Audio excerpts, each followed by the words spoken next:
அவர் பல இடங்களில் பிரிச்சு கொடுத்துருப்பார்ல.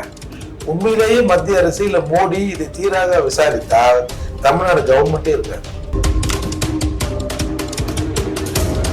விலைவாசி எல்லாம் 2006 அப்புறம் தான் கிருகிருன்னு ஏறிச்சு. அதுக்கு முன்னாடி அவர் ஏகப்பட்ட லேண்ட், எவ்வளவு லேண்ட் வாங்கினாரு, எவ்வளவு லேண்ட் வித்தாருங்கிறது கணக்கு. ஆமா, அவர் பில்டிங் கட்டும் போது செங்கல் எல்லாமே புரியுதா?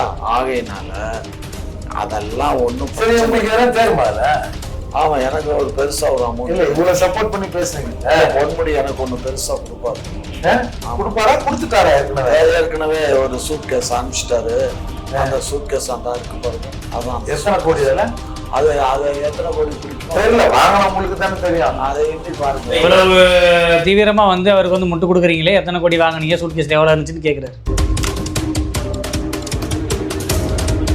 ஐயா, உங்க கட்சியில இப்ப பெண்களே இல்லையா? இப்ப பெண்கள் இருக்கலாம்ப்பா. அதுக்காக இந்த விஜயலட்சுமியை வச்சுதான் நாங்க கேம் விளையாடணும்னு அவசியம் இல்லை. அரசியல் ரீதியா நாங்க எதிர்ப்போம். அரசியல் பண்ணட்டும், அவர் அரசியல் ரீதியா பண்றோம். அவர் மண்ணை வெற்றா மயிரை வெற்றங்கிற போது நாங்கள் அதுக்கு பதில் கொடுக்கிறோம். புரிஞ்சதா? மண்ணை வெற்றானா இவங்க விஜயலட்சுமி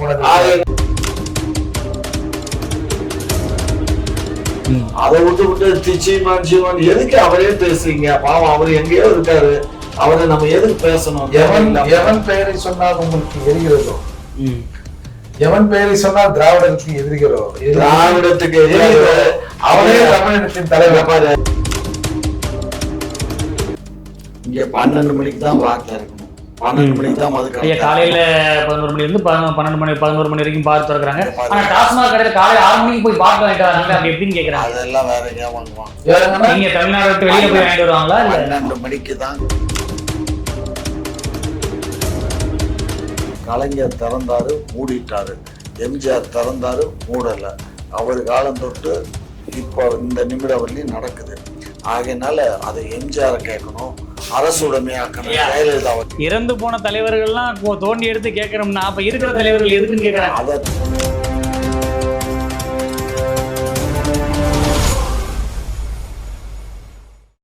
செய்திகள் நேயர்களுக்கு வணக்கம். இன்றைக்கு நம்முடைய சிறப்பு விவாத நிகழ்ச்சிக்கு 2 சிறப்பு விருந்தினர்கள் வருகை தந்திருக்கிறார்கள். சீமான் குறித்த விமர்சனங்களுக்கும் பல்வேறு கேள்விகளுக்கு பதிலளிப்பதற்காக நம்மிடம் 2 சிறப்பு விருந்தினர்கள் இணைந்திருக்கிறார்கள். திமுகவினுடைய முன்னோடியான முனைவர் திரு காமாட்சி ஐயா, அதே போன்று புரட்சி தமிழகம் கட்சியிலிருந்து திரு ஏர்போர்ட் மூர்த்தி அவர்கள். இருவரையும் வரவேற்போம். சார் வணக்கம். வணக்கம். இல்ல திரு ஏர்போர்ட் மூர்த்தி ஐயா, இவங்க சிறைக்கு போயிட்டு வந்த செந்தில் பாலாஜி அவர்களுக்கு மீண்டும் அமைச்சர் பதவி கொடுக்கறத கங்கணம் கட்டிட்டு இருந்தவர்கள். இப்போ பொன்முடி அவர்கள் மீது மட்டும் குற்றம் நிரூபிக்கப்பட்ட என்ன பேர் செஞ்சிருப்பாருன்ற ஒரு கேள்வி எழும்புது. நீங்க எப்படி பாக்குறீங்க சார்? அதாவது நியாயப்படி இங்கே எல்லா வழக்குகளும் விசாரிக்கப்பட்டால் இவங்க பாதி அமைச்சர்கள் சிறையில் தான் இருப்பாங்க. அமைச்சர்களோடு அது நில்லாது. இப்ப செந்தில் பாலாஜி மீது ஒரு குற்றம் சாட்டப்படுகிறது. செந்தில் பாலாஜி பணம் கொள்ளையடித்திருக்காருன்னா மொத்த பணத்தையும் அவரா வச்சிருப்பாரு. அவர் பல இடங்களில் பிரிச்சு கொடுத்துருப்பார்ல. உண்மையிலேயே மத்திய அரசு இல்ல மோடி இதை தீராக விசாரித்தால் தமிழ்நாடு கவர்மெண்டே இருக்காது. இல்ல அந்த அளவுக்கு எல்லாருக்கும் பங்கு பிரிச்சிருப்பாங்க, எல்லாரும் கூட்டோட சேர்த்து அடிக்கிறாங்க. சார் மொத்தமா எப்படி சார் செந்தில் பாலாஜி ஒண்டியா அமைக்க முடிவார்? அவரு அவ்வளவு காசையும் இப்ப பிடிஆர் சொன்னார்ல 30% லீக்கேஜ்னாரு. 30% லீக்கேஜ்னா இப்போ இந்த நியூ இயர்க்கு 735 கோடி ரூபாய் சரக்கு வித்திருக்கு. அதுல ஒரு 30% போடுங்க, பிளஸ் 30% போடுங்க. அப்ப 1000 கோடி. 1000 கோடியில 300 கோடி தனி, 700 கோடி தனி. 300 கோடி எங்க? அதான் 1181.75 லட்சம் கோடி கொள்ள போயிருக்கு. அதெல்லாம் கேட்கறதுக்கு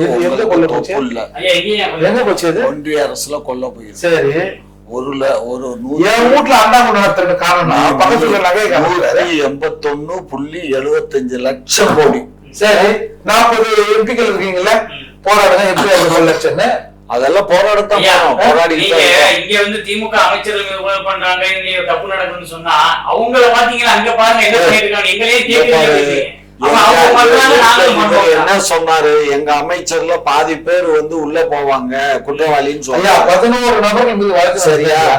அதே போல அங்க இருக்கக்கூடிய 69 அமைச்சர்கள், 31 அமைச்சர்கள் மீதும் 79 நாடாளுமன்ற உறுப்பினர்கள் மீதும் கொலை குற்றமே இருக்கு. இப்ப அதாங்க பிரச்சனை. கொலை குற்றமே இருக்கு. இவர் என்னமோ போன ஓக்குல என்னமோ வேட்டியை மாத்திக்கிட்டு போயிருக்காரு. ஐயா இது வந்து எப்படின்னு தெரியுங்களா இருக்கு, ஒரு மிஸ் வந்து கண்டிக்கும் போது மிஸ் அவனை பாருங்க அவன் 2 திருடி வச்சிருக்கான், அவன்கிட்ட இருந்து முதல்ல வாங்க அந்த பென்சிலை, நான் 2 தான் திருடி வச்சிருக்கேன், அப்புறமா என்கிட்ட வாங்கன்னு சொல்ற மாதிரி இருக்குதுங்க. அப்ப நீங்க ஒத்துக்கிறீங்களா இங்க இருக்கிறது நியாயம் சொல்றது உண்மைதானா? அப்போ அவர் சொன்னாரு இவர் சொன்னாருங்கிறது நம்ம எல்லாம் ஏத்துக்க இயலாது. நீதிமன்றம் சொல்லட்டும். ஐயா சுப்ரீம் கோர்ட் சொல்லிடுச்சுங்க ஐயா. என்ன ஐயா சொல்லிருக்கு? என்ன சொல்லிருக்கு? இவர் வந்து குற்றவாளி, குற்றம் செய்தவர், இவருக்கு இந்த தண்டனைன்னு ஹைகோர்ட் சொல்லிடுச்சு. ஆமா ஐயா எனக்கு 70 வயசுக்கு மேல ஆயிப்போச்சு, நானும் வந்து வயசானவன், சுகரு பிபி, என் பொண்டாட்டியும் அப்படிதான், கொஞ்சம் பார்த்த தண்டனை கொஞ்சம் தள்ளி வைங்கய்யா அப்படின்னு கெஞ்சி கூத்தாடி தான் வாங்கிருக்கீங்க. ஐயா நான் வந்து 75 வயசுக்கு மேல ஆகுது, நான் நிரபராதி, நான் தப்பு செய்யல அப்படி வாங்கல, புரியுதா? ஐயா எல்லாம் வீரவசனம் பேசுறவங்க எல்லாம் நீதிமன்றத்துல போய் எப்படி கொலைவீங்கன்னு எல்லாத்துக்கும் தெரிஞ்சதுதான். சும்மா இந்த ஆமையா நான் தான் வெட்டேன், நான் தான் குத்துனேன், நான் தான் கொள்ளையடிச்சேன்னு இதுவரை எந்த குற்றவாளி போய் கொள்ளையடித்தா நான் கொள்ளையடிக்கவில்லை என்று நீதிமன்றத்தில் வாதாடினாரா? சும்மா நீதிமன்றத்துல அவர் என்ன கொள்ளையடிச்சாரு? வரி கட்டல, டிலேயா வரி கட்டினதான் வழக்கு, புரிஞ்சுக்கோங்க. இந்த பாரு அவர் மீது இருக்கக்கூடிய எல்லாமே சட்டம் தாங்க. 1,20,000 கோடி 20,000 வந்து அவர் கட்ட 1,20,000 ரூபாய் வந்து வரி கட்ட வேண்டியது காலக்கிரமத்துல கட்டல. அந்த ரொம்ப டிலேயா கட்டினதுனாலதான் அந்த வழக்கு இன்கம் டேக்ஸ் போட்ட வழக்கு, அந்த வழக்குல தான் இப்போ இதா இருக்கு, புரிஞ்சதா? அதுக்கப்புறம் இந்த செம்மண் கடத்தினது, கத்திரிக்காய் இதெல்லாம் வேலூர் கோர்ட்ல நடந்தது. அதுக்கப்புறம் ஏதோ திருவண்ணாமலை கோர்ட்டு ஏதோ போச்சு, அது இப்ப அதை விசாரிச்சுட்டு இருக்காங்க, அவ்வளவுதான். புரியுதா? பெருசா அவர் ஒன்னும் திருடிடல, ஒன்னும் பண்ணிடல.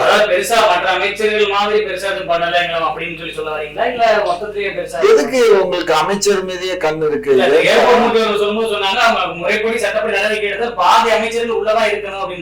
அப்படியா? அப்ப ஒரு அசிஸ்டன்ட் ப்ரொஃபஸருக்கு 20,000 கோடி இன்னைக்கு சொத்து இருங்க. 20,000 கோடி எப்படி வந்தது?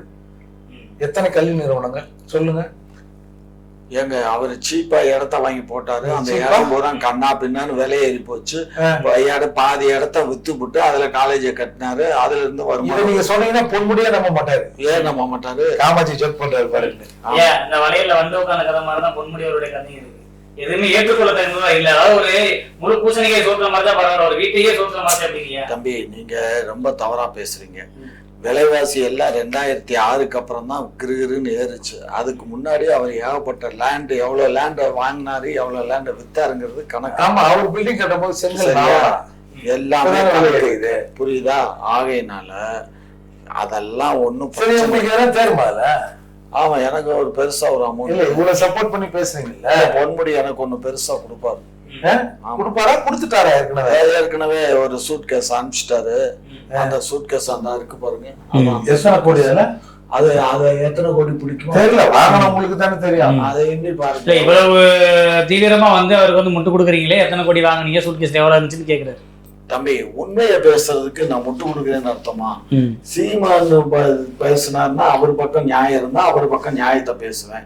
அவர் செய்யற தவறுகளை நான் சுட்டி காட்டுறேன். அது உங்களுக்கு இடிக்குது, நான் என்ன செய்யல. இனிமேல் சீமான் அவர்களை பற்றி அந்த விஜிலேஷன் பத்தி பேசக்கூடாதுன்னு சொல்லிட்டாங்க, தெரியும்ல? யார் சொன்னா? அவதூறுங்கிறதுதான். அதுக்காக விஜயலட்சுமி பத்தி பேசக்கூடாது, சீமான் ஒப்பிட்டு பேசக்கூடாது, சீமான் அவர்கள் மீது அவதூறு பரப்பக்கூடாது, பாரு அப்படி எல்லாம் ஒப்பிட்டு பேசக்கூடாதுன்னு சொல்லல. அவதூறு பரப்பக்கூடாது அவர் மீது அப்படின்னு சொல்லியிருக்காங்க. நீ அவதூறை ஒப்பிட்டு தானே பேசுவீங்க, அதனால அவங்க சொல்றாங்க. நீ என்ன லூசா? நீ எல்லாரும் நாங்க எங்க கட்சியில நாங்க யாரும் அந்த ஒரு பொம்பளை வச்சு நாங்க கேம் விளையாடல. நாங்க எங்களுக்கும் பொம்பளைகளுக்கு என்ன சம்பந்தம் இருக்கு? அவ எங்க போனா எங்களுக்கு என்னப்பா?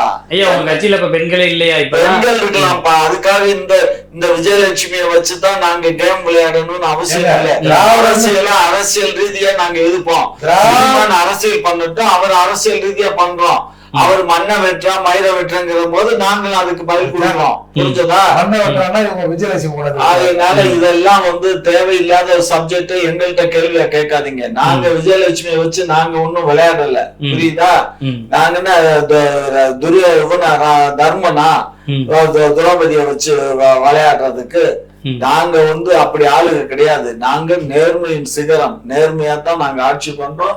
இந்த மக்களுக்கான ஆட்சியை நாங்க நல்ல முறையில எங்க காலக்கெடுவெல்லாம் செஞ்சுட்டு அடுத்து நாங்க இந்த ஆட்சி அமைக்கிறதுக்கு பாடுபட போறோம்.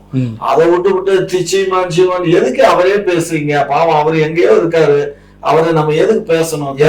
எவன் பெயரை சொன்னால் உங்களுக்கு எரிகிறதோ, எவன் பெயரை சொன்னால் திராவிடத்துக்கு எதிர்கிறோ, திராவிடத்துக்கு அவரே தமிழினத்தின் தலைவர், எங்க தலைமகன் சீமான். ஆமா ஆமா, உங்க தலைமகன். ஏன்னா நீங்க எல்லாம் இப்ப தலை இல்ல, நீங்க எல்லாம் தம்பி தும்பிகள். திரு ஏர்போர்ட் மூர்த்தி அவர்கள்ட்ட வருகிறீங்க மாதிரி சகல இல்லையே.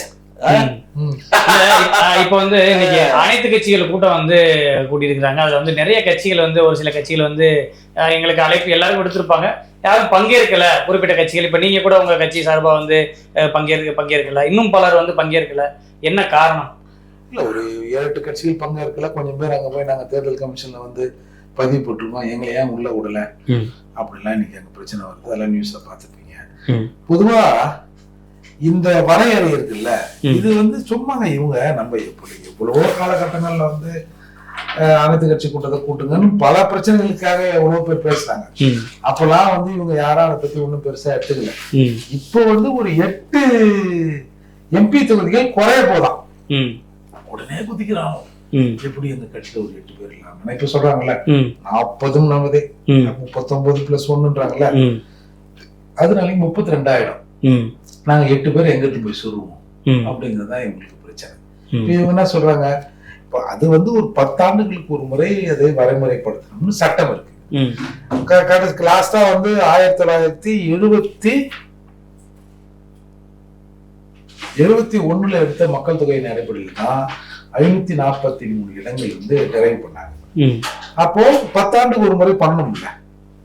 ஏன்னா மக்கள் தொகை கூடவோ குறையவோ அதை எப்படி இடஒதுக்கீடு சாதிவாரி கணக்கெடுப்புக்கு ஒரு காலத்தில் நீதிமன்றங்கள் எதிராக இருந்தது, சாதிவாரி கணக்கெடுப்பு எடுக்கக்கூடாது. ஆனா ஒரு கட்டத்தில் நீதிமன்றங்கள் என்ன ஆயிடுச்சு, சாதிவாரி கணக்கெடுப்பு சரி, ஏன்னா கொடுக்கப்பட இடஒதுக்கீடு போய் சேருதா சேரலையா, அதுல ஏதாவது மாற்றம் வரணுமா அப்படின்னு 10 ஆண்டுக்கு ஒரு முறை அதை நாம் தீர்மானிக்க வேண்டிய காலகட்டத்தில் இருப்பதா சாதிவாரி கணக்கெடுப்பு அவசியம். அதே மாதிரி இப்ப 71 எடுத்த கணக்கீடை வச்சு இன்னி வரைக்கும் தொகுதி வந்து நம்ம வரையறுக்கிறது எப்படி சரியா இருக்கும்? நீங்க இப்போ கலெக்டர் ஆபீஸ் எல்லாம் பாத்தீங்கன்னா மாவட்டங்கள் 1, 2, 3 பிரிக்கிறாங்களா? ஏன் பிரிக்கிறாங்க? மக்கள் தொகை கணக்கெடுப்பை பொறுத்து, மக்கள் அடர்த்தியா பொறுத்து வேலைகளை கொஞ்சம் குறைக்கிறது. ஒரு கலெக்டர் ஆபீஸ்க்கும் ஒரு கடைசி அந்த ஊரின் எல்லைக்கும் இத்தனை கிலோமீட்டர் இருக்கணும், ஒரு 50-54 வச்சிருக்காங்க. அது எப்படி அதிகமா இருந்தா அங்கங்க ஒரு 50 ஒரு டிஸ்ட்ரிக்டா பிரிச்சு ஒரு கலெக்டர் ஆபீஸ் போடுறாங்களா? அதையெல்லாம் ஏத்துக்கிறீங்கல்ல? இல்ல, இப்ப கூட சமீபத்துல புதிய மாவட்டங்கள் பிரிச்சு கலெக்டர் மாவட்டம் பிரிச்சாங்க. விழுப்புரத்துல இருந்தா ஏன் பிரிஞ்சது? இப்ப காஞ்சிபுரம் மாவட்டத்துல செங்கல்பட்டு ஏன் பிரிஞ்சது? எதுக்கு பிரிச்சீங்க? மக்களுடைய தேவை வசதிகளுக்காக பிரிச்சிருக்காங்க. நிர்வாக வசதிக்கு பிரிக்கிறா. இவ்வளவு பரப்பளவு இவ்வளவு கிலோமீட்டர் வந்து கலெக்டர் ஆபீஸ் இருக்கணும்னு ஒரு அளவு வச்சிருக்கான். அப்படி இருக்கிற போது எப்பயோ 71 கணக்கு வச்சு 543 பிரிச்சுட்டு அதுக்கப்புறம் இந்திரா காந்தி ஒரு தடவை 25 ஆண்டுகள் அதுக்கு வந்து விலக்கு கொடுத்தாங்க, போஸ்ட்பான் பண்ணாங்க. அப்புறம் வாஜ்பாயும் ஒரு தடவை பண்ணாரு. இப்போ அது வந்து நிறைவு பெறுகிற காலத்தில் ஒரு குழு அமைப்பாங்க. அதாவது ஒவ்வொரு மாநிலத்திலும் 5 MP 5 MLA அப்படின்னா இந்தியாவில் உள்ள எல்லா மாநிலங்களிலும் இருக்கிற நபர்களை போட்டு ஒரு குழு போட்டு இது எப்படி பிரிக்கலாம் அப்படின்னு ஆலோசனை பண்ணி அது வந்து இன்னும் கிட்டத்தட்ட ஒரு 2-3 ஆண்டுகள் ப்ராசஸ்ங்க அது. இப்போ இவங்களுக்கு வேற எந்த அரசியல் பண்றதுக்கு ஒண்ணும் இல்லை. ஏன்னா தேர்தல் பிரச்சாரத்தில் கலந்து கொள்ள மோடி அவர்கள் தமிழ்நாட்டில் குறைக்கப்பட மாட்டாதுன்றாரு. இவங்க என்ன சொல்றாங்க, ஊபியில அதிகமாயிடும். ஆமா, மக்கள் தொகை அதிகமா இருந்தா அதிகமா தான் ஆகும். மக்கள் தொகை அதிகமா உள்ள மாநிலமா அதுதான் இன்னைக்கு சொல்லப்படுது. ஆமா, நம்ம வந்து அவங்களை கம்பேர் பண்ணா நம்மள மாதிரி 3 மடங்கு இல்ல அவங்க. அப்ப நம்மள மாதிரி 3 மடங்கு அங்க எம்பிக்கள் இருக்கிறது தானே இயல்பு.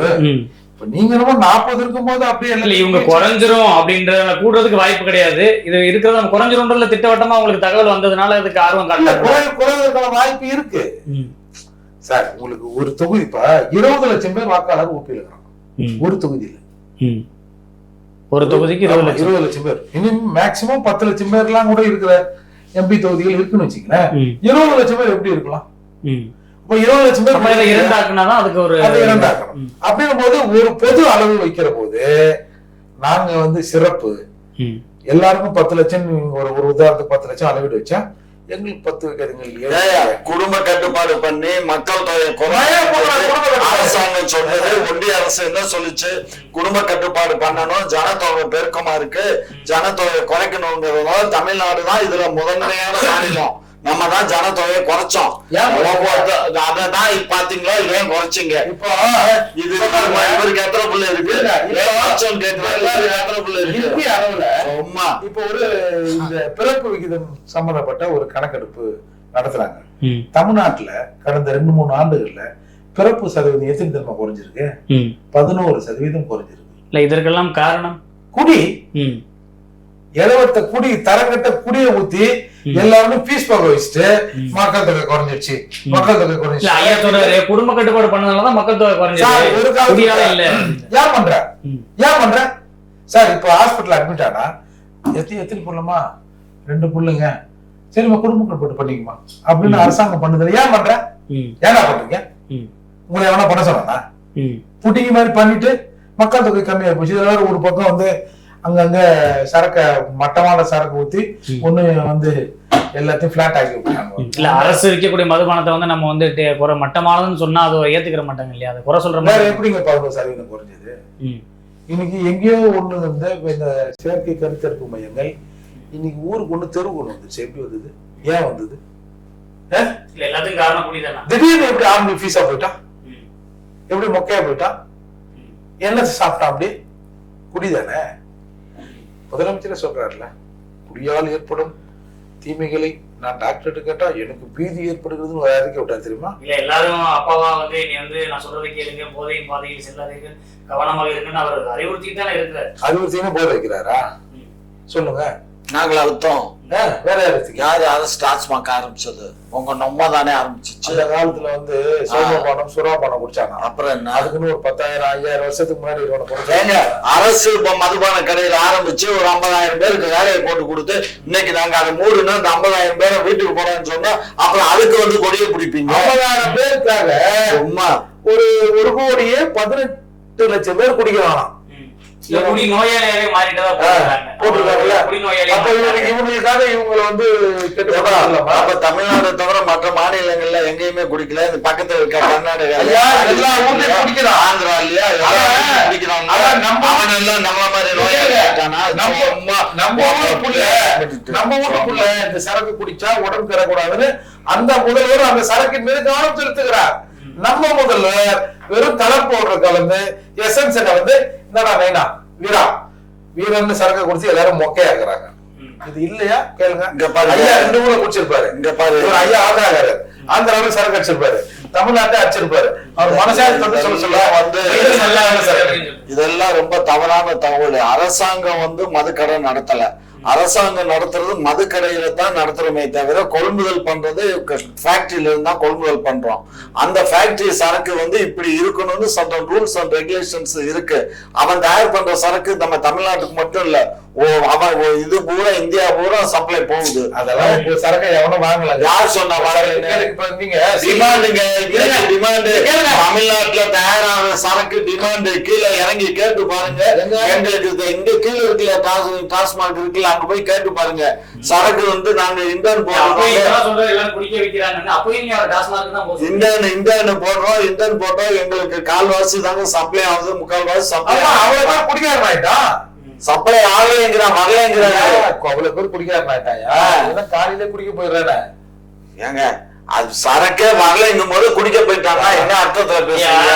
சரக்கு தட்டுப்பாடு வருதுன்னா அப்ப எந்த அளவுக்கு தமிழ்நாட்டில் உள்ள இளைஞர்கள் குடிக்கிறாங்க, குடிநோயாளி ஆயிருப்பாங்க. ஃபேக்டரியில வந்து ப்ரொடக்ஷன் வந்து மற்ற மாநிலங்களுக்கு ஏற்றுமதி யாராவது இது பண்றான், அனுப்பி வைக்கிறாங்க. அளவுல ஒரு சரக்குனா இப்படி இருக்கணும்னு சில விதிமுறை எல்லாம் இருக்கு. அதுபடிதான் விதிமுறைக்கு எந்த விதிமுறையும் தமிழ்நாட்டு மதுபானங்களில் இல்லை. நீங்க 2 நாள்ல எப்படிங்க ஒரு சரக்கு ரெடி ஆயிடும்? சில ஊழல்கள் தேவைப்படும். கெமிக்கல் தான் தானே. ஊழல்ங்கிறதெல்லாம் வந்து அந்த காலமா. இப்ப எல்லாம் இது வந்து அப்படி இல்ல. இது மொலாஸ் இருக்குல்ல, மொலாஸ்ல இருந்து சுத்தப்படுத்தி அதுல இருந்து தயாரிக்கப்படுறதுதான் மொலாசிஸ் ஊத்தி ஸ்பிரிட்டா ஊத்தி கலர் பவுடர் போட்டு கலக்கி 2 குழு பண்ணி கொடுத்துறாங்க. இது எப்படி உடம்புக்கு சரியானதா இருக்கும்? ஏங்க சொல்ல போனா கள்ளச்சாராயம் நல்லச்சாராயம். அவனாவது ஏதோ பழத்தை கருத்தை போட்டு ஊற வச்சு கீரை வச்சு காய்ச்சி வடிகட்டி நீரை வேக்கி குளிர்வித்து தரம் பார்த்தீங்களா, அது கூட நல்ல சாராயம்னு சில பேர் சொல்றாங்க. ஆனா இந்த சாராயம் வெறும் கெமிக்கல். அதனாலதான் இன்னைக்கு நிறைய பேர் வந்து பல்ப் எரியாம இருக்கலாம். உங்களை நம்பி வாங்கி டாஸ்மாக் கடையில் அரசுக்கு வருமானம் ஈட்டி தரக்கூடிய இளைஞர்களை வந்து இப்படி பண்ணலாமா அப்படின்றது அவருடைய கோரிக்கையும். ஒரு ஒரு குடியை பத்தி ஒரு குடிமகனுக்கு தான் தெரியும், எனக்கு அதை பத்தி தெரியாது. ஒரு இந்திய குடிமகன் கேட்கலாம்ல, ஒரு தமிழ்நாட்டினுடைய குடிமகன் கேட்கலாம். அதான் கேட்கிறாரு, குடிமகன் கேட்கிறாரு. இல்ல உங்களுக்கு வேணா நீங்க ஆந்திராவில் வர வச்சிருக்கீங்க, நாங்க தமிழ்நாட்டிலே இருக்கிறோமே, நாங்க என்ன பண்றதுன்னு கேட்கிறோம். அதுக்கு என்ன பதில்? வர சரக்கையும் தமிழ்நாடு தானே போட்டிருக்க அட்ரஸ். அட்ரஸ் இங்க உள்ள நீங்க பாண்டிச்சேரியில கூட ஒரு சொல்லுவாங்க, பாண்டிச்சேரியில சரக்கு வாங்குறது பிளெண்டட்னு ஒரு லேபிள் இருக்கும். பிளெண்டட்ங்கிறது ஊற போட்டு அந்த நீங்க சொல்ற அந்த புளிச்சல் நொதித்தல்ல வருது. மற்றது அப்படி இல்லை. அப்போ அங்கேயே 2 வகையான சரக்கு இருக்கு. நம்ம ஊர்ல காட்டுங்க போகும், எல்லாம் கலக்கி கொடுக்கறது தான். எவனோ குடிக்கிறான், எவனோ சாவறான். ஏன்னா விக்கிறவன் எவன் அந்த சரக்கு குடிக்க போறது இல்லை. இப்ப காமாட்சியாவோ இல்ல அரசு அதிகாரிகளோ இல்ல அமைச்சர்களோ யாரும் இதை யூஸ் பண்ண போறது இல்ல. அவங்களுக்கு வேற விதமா இருக்கும்ல. ஓ, அமெரிக்கால இருந்து விஸ்கி வருதுப்பா. நான் குடிக்கிற பிஸ்லரி வாட்டர் 1 லிட்டர் 20 ரூபா. ஆனா இவங்க எல்லாம் குடிக்கிறது 1 லிட்டர் 120 ரூபா. 20க்கும் 120க்கும் வித்தியாசம் இருக்குல்ல. எந்த எல்லா கனிமங்களும் உறிஞ்சப்பட்டது, அது கனிமங்கள் சேர்க்கப்பட்டது. ரெண்டுத்துக்கு வித்தியாசம் இல்லை, 2 வாட்டர் பாட்டில் தான். அந்த மாதிரி அதனால இவங்க எதனா குடிச்சுன்னு போறான். இவன் செத்து நமக்கு நாட்டுக்கு காசு வருதா, அடுத்த பேச்சு குடிக்கிறதுக்கு ரெடி ஆகுதா சார்? நீதிமன்றங்கள் ஒரு ஞாபகம் நினைக்கிறேன், மதுரை உயர்நீதிமன்ற கிளையில இருந்து ஒரு ஜட்ஜி சொன்னாரு, பள்ளி மாணவர்கள் சீருடையோடு மது குடிக்கிற புகைப்படங்கள் வெளியே வந்து அதிர்ச்சிக்குள்ளாகுது. இதெல்லாம் நீங்க சரி பண்ணணும்னா இந்த நாட்டில் சாராயம் விற்பதை தடை செய்யப்படும். அந்த மாதிரி நாங்க உத்தரவு போட வேண்டியிருக்கோம். அந்த மாதிரிலாம் இந்த நாட்டுல இன்னைக்கு நடக்குது. ஐயா ஒண்ணுமே இல்ல, காலையில 8 மணி 6 மணிக்கெல்லாம் போதையில தெரிகிற நபர்களையும் நம்ம பார்க்க முடியுது. அப்ப அந்த அளவுக்கு வந்து ஒரு கட்டுப்பாட்டுல இல்லைன்றது நம்ம எடுத்துக்கிற முடியாது. 6 மணிக்கு தமிழா சார் கடையா இங்க அமெரிக்கா இல்லையா? இங்க 12 மணிக்கு தான் வார்த்தை இருக்கணும். 12 மணிக்கு தான் மது கடை. காலையில 11 மணில இருந்து 12 மணி 11 மணி வரைக்கும் பார்த்து திறக்கிறாங்க. ஆனா டாஸ்மாக் கடையில காலையில 6 மணிக்கு போய் பார்த்து வாங்கிட்டு வராங்க. அப்படி எப்படின்னு கேக்குறாங்க. அதெல்லாம் வேற எங்கேயா வாங்குவான். நீங்க தமிழ்நாடு விட்டு வெளியில போய் வாங்கிட்டு வருவாங்களா? 12 மணிக்கு தான் கடை திறக்கணும். அதே மாதிரி 10 மணிக்கு மூடணும். இது 2 தான் டைம். இந்த டயத்தை விட்டுட்டு வேற ஏதாவது ஒரு டயத்துல திறந்து வச்சிருந்தாங்கன்னா சட்டப்படி குற்றம், அவன் மீது நடவடிக்கை பாயும். இல்ல பாட்டிலுக்கு 5 ரூபாய் எடுத்தா எல்லாருமே நடவடிக்கை எடுத்துட்டீங்களா? இப்ப 10 ரூபாய் பாட்டிலுக்கு 10 ரூபாய் குற்றச்சாட்டு காலை 6 மணிக்கு விற்கும் ஆரம்பிச்சிட்டாங்க அப்படின்றாங்க. இந்த சமயத்துல சார் சொல்லுங்க, இன்னொரு கேடுகட்ட தினத்தை நம்ம சொல்லி ஆகணும் சார். படுபாவங்க நல்லா இருப்பாங்களே தெரியல, ஒரு பாட்டில் ஒரு ஸ்டிக்கர் ஓட்டுறோம் சார், ஒட்டிட்டு இந்த பாட்டில் எதுவுமே கொடுத்தோம்னா 10 ரூபாய் 10 ரூபாய் சார். நீங்க நம்ம சென்னையில ஒண்ணு அது அறிமுகமாகணும்னு நினைக்கிறேன். அந்த கிராமத்து பக்கம்லாம் இந்த ஒயிட் ஷாப் வந்து கிரவுண்ட்ல தானே சார் குடிப்பாங்க. வயல்வெளிகள்ல உட்காந்துருவாங்க. பொம்பளைங்க கோணி வச்சுக்கிட்டு குடிக்கும் போது கிட்ட வந்து நிக்குது சார். பாட்டில் கொண்டா பாட்டில் கொண்டா எவ்வளோ கேவலம் சார் இது. உன்னை எவனை கேட்டானா? இல்ல தமிழ்நாட்டு அந்த அளவுக்கு ஒரு பாட்டில பொறுக்கி வித்து குடும்பத்தோட வருமானத்தை இருக்கிற அளவுக்கு மக்கள் அந்த அளவுக்கு இருக்கிறாங்களா? நீங்க சிட்டியை தாண்டி நீங்க கேட்டு பாருங்க. 20 கிலோ போடுறோம் மாசம். ஏன் பாட்டில் போடுறாவா? அப்ப எதுக்கு நீ இந்த வேலை பாக்குற? எல்லாமே இலவசத்துல கிடைக்குது. கை செலவுக்கு 1000 ரூபாய் கொடுக்குறோம். கிராம பயிர்கள் சாக்கோணி சொல்ற பெண்கள் வந்து அந்த பாட்டில் பிறகுற பெண்கள் தகுதி உள்ள லிஸ்ட்ல வரலையே. தெரியுதா தெரியலையா? கேட்டா என்ன மசல் சார் பாட்டில கொடுத்தா 10 ரூபாய் தரணும். இல்ல இதெல்லாம் சார் குடிக்கிறாங்க. குடிச்சிட்டு அவன் சுத்தி சுத்தி அங்கேயே வரணும். 2 பாட்டில் கிடைக்குமா? 20 ரூபாய் கையில இருக்குது, 50 ரூபாய் கையில இருக்குது, 3-4 பாட்டில் கிடைச்சா ஒரு கட்டி வாங்கிக்கலாம்ல. அவன் சுத்தி சுத்தி போயிட்டு வரல. இப்ப என்ன குடி மொழி போச்சு? எங்களுக்கு அந்த பாட்டில கொடுத்து நீ 10 ரூபாய் கொடுக்க குடி மொழி எடுப்பதா? என்னத்துக்கு அந்த திட்டம்? அது அந்த திட்டம் அதுக்கு இல்லையா? அந்த பாட்டில்கள் வந்து விவசாய நிலங்கள்ல அங்கங்க கிடந்து கால் கையில குத்திடக்கூடாதுங்கிற நல்ல எண்ணத்துல அதுக்காக கொண்டு அதனால அது எப்படி போய் நிக்குது? அது பொம்பளை பிள்ளைங்க போனோட நிக்கிறாங்க. நீங்க சொல்றதும் உண்டு. ஆனா நாங்க பண்ணது, இந்த அரசு பண்ணது நல்ல எண்ணத்துல. ஐயா பாட்டில் விவசாய நிலத்துல கிடந்து குத்திடக்கூடாதுன்றதுனால நல்ல எண்ணத்தோட பண்றாங்க. அதே இளைஞர்கள் பாதிக்கப்படக்கூடாது. ஐயா சொன்னது போல இன்னைக்கு குழந்தையின்மை பிரச்சனையில பாதிக்கப்படுறாங்க. அப்ப அந்த மதுவையை ஒழிச்சிடலாமே, எதுக்குன்னு கேக்குறாங்க. ஒண்ணு இல்லையா, மதுவை ஒழிக்கிறதுக்கு ரெடி. அந்த பணியாளர்களுக்கு எங்களால வேலை கொடுக்க இயலாது. அவங்கள நீங்க வச்சுக்கோங்க, வேலை கொடுத்துக்கோங்க.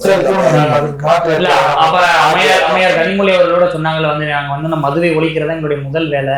ஆமா, இப்ப நிறைய வேலை கருப்பு கொடி பிடிச்சிட்டு வீட்டு வாசல் நின்று கோஷம் போற காட்சியெல்லாம் நம்ம பார்த்தோம். இப்ப உங்களுக்கு கண் தெரியலையா? இப்ப அவங்க 500 கூட மூணு கண்ணு தெரியலையா உனக்கு? 500 கூட மூணு தெரியாதா? 500 மூடி 500 கூட மூடி சாராயத்தின் அளவு அந்த லிட்டர் பொறுத்துங்க. ஏங்க குடிக்கிறவங்க பெரிய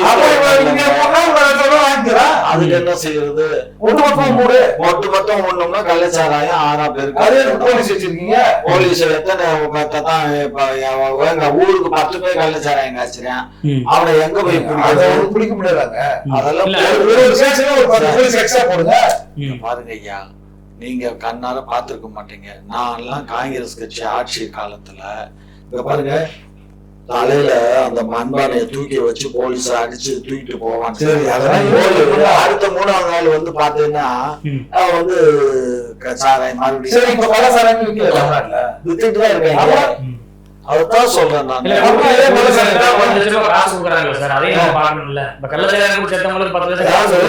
அரசால் தடை செய்யப்பட்ட, அரசால் ஒவ்வாது என்கிற பொருளை ஒருத்தர் குளித்து இருந்தால் அவனுக்கு வந்து ஃபைன் போடணும். குடிச்சா ஃபைன் போடணும், செத்தா தண்டனை கொடுக்கணும். அது யார் வித்தாலும் அவனுக்கு மற்ற சம்பந்தப்பட்டவங்களுக்கு. ஆனா குடிச்சவனுக்கு இவங்களுக்கு வந்து இப்ப செத்தவனுக்கு பணம் கொடுக்குறாங்க, ஹாஸ்பிட்டலுக்கு பணம் தராங்க. இது எப்படி சட்டத்துக்கு புறமா இல்ல? தடை செய்யப்பட்டதான் நான் குடிச்ச மருத்துவமனை ஓராண்டு சிறை விட்டுறேன். அப்ப செத்துட்டு அவனுக்கு காசு கொடுக்குறேன், ஆஸ்பத்திரி அவனுக்கு பணம் கொடுக்குறது. எப்படி இது? இது நீங்க போட்ட சட்டத்துக்கு எதிராக ஒரு தாய் உள்ளத்தோட அந்த குடும்பம் போயிடக்கூடாது, அந்த குடும்பம் நல்ல முறையில வாழணுங்கிறதுக்காக முதலமைச்சர் ஒரு தாய் உள்ளத்தோட குழந்தைக்கு ஒருத்தி குடிக்க கொடுக்கலாம், நல்ல தயார் போல. அதை போய் இங்க பாரு, அவர் ஒண்ணு இங்க பாரு கண்ணு, நாங்க சாராய கடையை ஓபன் பண்ணல. இந்த பண்ணுனது வந்து ஏற்கனவே எம்ஜிஆர் பண்ணுனதுல இருந்து கண்டினியூ ஆகுது. கலைஞர் திறந்தாரு, மூடிட்டாரு. எம்ஜிஆர் திறந்தாரு, மூடல. அவர் காலம் தொட்டு இப்போ இந்த நிமிடம் வரலையும் நடக்குது. ஆகையினால அது எம்ஜிஆர் கேட்கணும், அரசு உடைமையாக்கணும், ஜெயலலிதா. இறந்து போன தலைவர்கள்லாம் தோண்டி எடுத்து கேட்கறோம்னா அப்ப இருக்கிற தலைவர்கள் எதுக்குன்னு கேட்கறாங்க. அதைத்தான் அவரு கொண்டு வந்தாரு. இந்த அம்மா அரசு உடைமையாக்குச்சு. அவங்களை எல்லாம் விட்டுவிட்டு அப்ப எல்லாம் யாருமே வந்து குலைக்கிற வேலையெல்லாம் பாக்கல. 14% பீஸா போயிருக்கா. அப்ப நல்லா தானே இருந்தா ஐயா? அப்பெல்லாம் இருக்கிறப்ப நல்லா இருக்காங்க, ஆரோக்கியமா இருந்தாங்களா? இன்னைக்கு மக்கள் சேவை வீதெல்லாம் புரியல. இன்னைக்கு இந்த நாடாளுமன்ற எண்ணிக்கை வந்து அப்படி இருந்திருக்குன்னு சொல்ல வராங்க. இன்னைக்குதான் குறைஞ்சிருக்கு 11%. அப்படி இல்லப்பா, அன்னைக்கே வந்து நாம் இருவர்னு சொன்னாங்க. அதுக்கப்புறம் நாம் இருவர் நமக்கு ஒருவர்னாங்க. அதுக்கப்புறம் நம்ம இருவர் மட்டும் போதும், நாம இருவர் நமக்கு எதுக்கு இன்னொருவர் அப்படின்னாங்க. இன்னும் அதுக்கு அடுத்துங்க எதுக்கு இருவர்? ஒருவராவே ஒரு வாழ்ந்துட்டு போயிடும், அப்படி வந்துருமா? அதான் வந்துருச்சு இல்ல, பண்ணுக்கெல்லாம் வந்துருச்சு இல்ல.